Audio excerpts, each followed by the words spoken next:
લાલગેટમાં 1 કરોડનું ડ્રગ્સ લાવનારો કાસિફ યુપીમાં દરગાહ પાસે ઝડપાયો। સપ્તાહ પૂર્વે લાલગેટ પાસેથી એસઓજીએ 1 કરોડનું એમડી ડ્રગ્સ પકડી પાડવાના કેસમાં 1800 કિલોમીટર પીછો કરીને એસઓજીએ મુસ્લિમ વેશ ધારણ કરીને યુપીની દરગાહ પાસે બહાર વોચ ગોઠવી ડ્રગ્સ માફિયા એવા મુખ્ય સૂત્રધાર મોહમ્મદ કાસિફ ઇકબાલ ઉર્ફે પસીના શેખ ને દબોચી લીધો છે। મુંબઈથી 1 કરોડનું ડ્રગ્સ કાસિફે મંગાવ્યું હતું।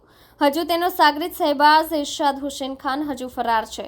કાસિફ મુંબઈના સાયણ અને નાલા સોપારાથી એમડી માણસો મારફતે મંગાવતો હતો। પોલીસથી બચવા કાસિફ મુંબઈથી યુપી ભાગી ગયો હતો।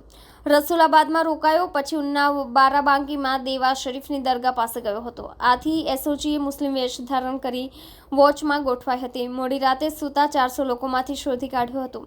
કોઈને ઓળખે માટે કાસિફે વાળ, દાઢી અને મૂછ કઢાવી નાખી હતી। ગત 29મી એપ્રિલે લાલગેટના લાલમિયા મસ્જિદ નજીક મદ્રેસા પાસે 2 ડ્રગ્સ માફિયા એમડીનો મોટો જથ્થો લઈને આવતા હોવાની બાતમી એસઓજીને મળી હતી। બંને આરોપીને પકડવા જતાં બાઇક અને મોપેડ મૂકી લેપટોપની બેગ રોડ પર ફેંકી શેરીમાં ભાગ્યા હતા।